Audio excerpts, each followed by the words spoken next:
Rita Mundim já chega por aqui. Rita, bem-vinda. Boa noite para você. Nosso assunto agora é economia. Tudo isso que eu contei, mais um pouco. Te começo perguntando que o Boletim Focus registrou uma nova queda na expectativa para a inflação de 2025. Essa já é a sexta semana consecutiva dessa redução das projeções. Rita, como é que você avalia essa projeção em semana de decisão do Copom, semana bastante importante? Bem-vinda.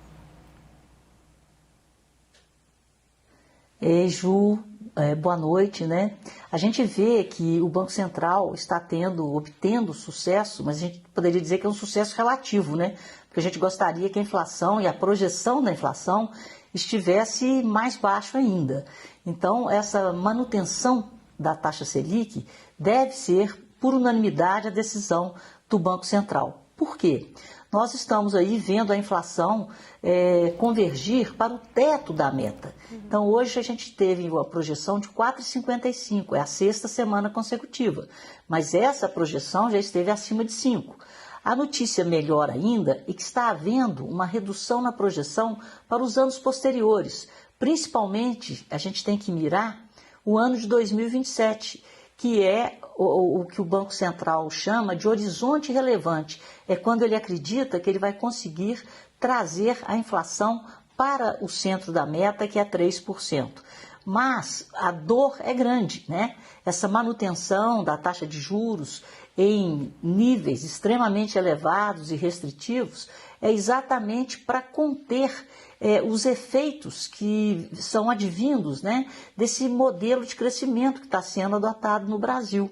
Então, é um modelo de crescimento que induz a tomada de crédito e é um modelo de crescimento também marcado pela distribuição, no meu entender, excessiva de benefícios sociais. E isso pôde ser comprovado na semana passada, com os números que foram divulgados sobre o emprego e sobre as contas públicas. Então, é um modelo de crescimento que, no curto prazo, ele entrega emprego. A taxa de desemprego foi mantida no trimestre findo em setembro a 5,6% e nós tivemos vários recordes. Recordes de carteira assinada, recordes... Nunca teve tanto brasileiro empregado, mais de 102 milhões de brasileiros trabalhando, e nunca tivemos tão poucos brasileiros desempregados, 6 milhões. Então, para que distribuir mais de 56 milhões em benefícios, se nós estamos tendo até um problema de mão de obra, né? Então, isso que não bate. Então, esse excesso de benefícios está fazendo com que as despesas do governo sejam muito maiores do que as receitas. E os números das contas públicas voltaram a piorar. A dívida bruta, né, saiu de 77,5% em relação ao PIB em agosto e foi para 78,1% em setembro. O pagamento anualizado de juros já está em 984 bilhões em 12 meses.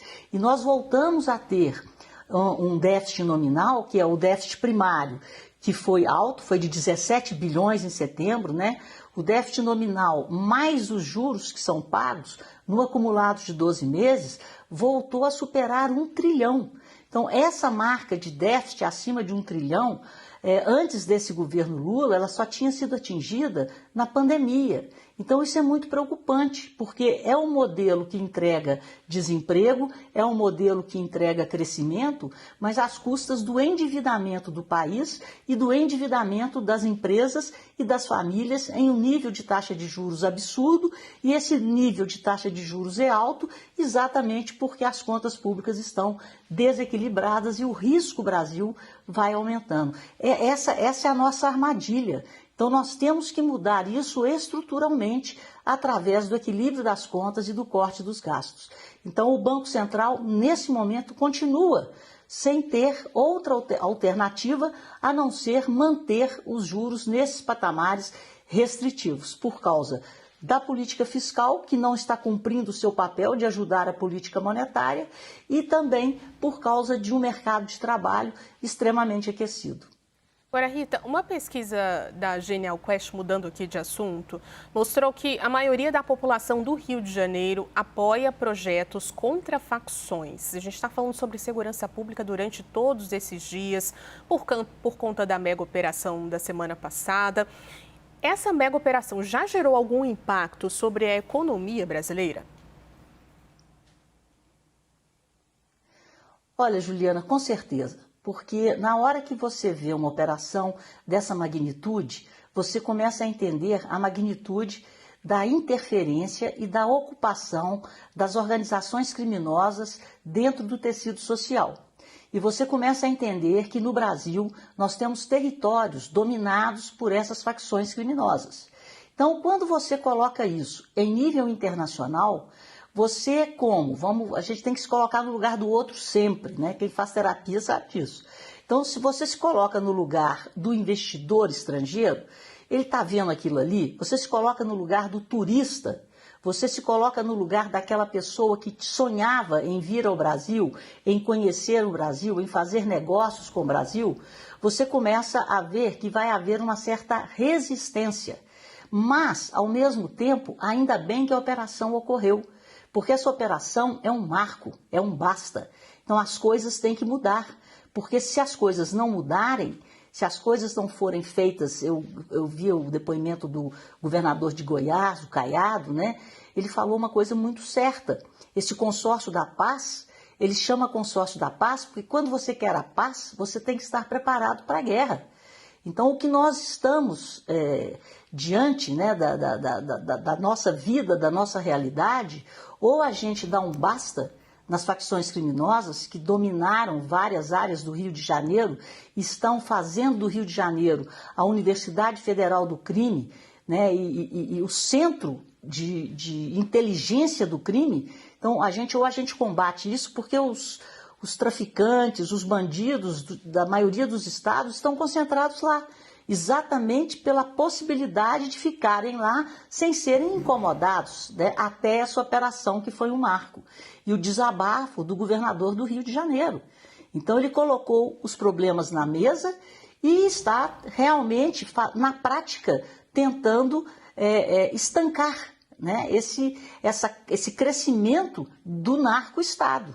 Então nós, como brasileiros, temos que ficar preocupados sim, porque além, né, no custo Brasil, a gente já tinha insegurança jurídica, problema de logística, de portos, de aeroportos, na infraestrutura em geral, e agora o crime que já acontecia e já pesava dentro desse custo Brasil, a insegurança pública, o direito do cidadão morar em algum lugar e esse lugar não ser controlado pelo Estado brasileiro, e sim pelo crime, e esse domínio territorial começar a se alastrar como tem se alastrado. Então isso sim vai fazer com que o custo Brasil aumente ainda mais por um fator de insegurança pública. E as pessoas vão pensar duas vezes antes de colocar o dinheiro no Brasil, antes de instalar um negócio no Brasil, porque elas não sabem se elas poderão ser ou não vítimas desse crescimento do crime organizado. Então é um basta, é um marco, e eu acho que a gente tem que, todo mundo, nós temos que nos solidarizarmos, né, e sermos solidários no combate ao crime organizado. Agora, Rita, ainda sobre o combate às facções, o Banco Central, a gente contou agora há pouco, tem apertado o cerco sobre o dinheiro das organizações criminosas, né? Um caminho que pode ser um bom caminho, né, para tentar combater o tamanho do crime organizado das facções aqui no país? É isso. O ministro Sérgio Moro, né, na época que ele era ministro da Justiça e hoje, né, ele enquanto deputado, ele fala isso claramente. Tem que seguir o dinheiro. Na hora que você segue o dinheiro, você corta o canal que abastece toda essa rede. E essa rede é cada vez maior. Então, os mecanismos são cada vez mais sofisticados. Em um mundo de tecnologia e inteligência artificial, onde o crime tem muito, mas muito dinheiro mesmo, a gente tem sim que aprimorar. Parabéns ao Banco Central. Ele tem que revisar as suas leis, os seus marcos regulatórios sempre, porque o crime organizado, ele está anos-luz à frente dos recursos públicos que são direcionados para o combate ao crime. Como nós temos um Banco Central que, para mim, é o melhor do planeta, o Banco Central, em termos de fiscalização, ele tem sim uma forma de ajudar em muito o Brasil a combater o crime organizado lá aonde que ele pode ser, inclusive, ferido de morte, que são os recursos que são usados para que ele atue no Brasil e nas suas ramificações, que já não estão somente aqui. Então, o Banco Central tem que aprimorar sempre e revisitar sempre. A gente viu, o Banco Central foi vítima de hackers, né? Não através de uma empresa de pagamentos. Então, além dessa conta bolsão, que permitia que recursos de várias empresas fossem colocadas numa conta só, nós tivemos também a ampliação do capital mínimo para que uma instituição financeira atue de acordo com a atividade que ela exerce. Então, quanto maior a atividade dela, maior tem que ser o volume de recursos que ela tem que ter como capital para sustentar a atividade. Então, parabéns ao Banco Central. Eu acho que o Brasil inteiro deveria seguir esse exemplo de revisitar, né? Vamos revisitarmos as nossas leis, revisitarmos tudo para combatermos essa penetração do crime organizado no tecido social.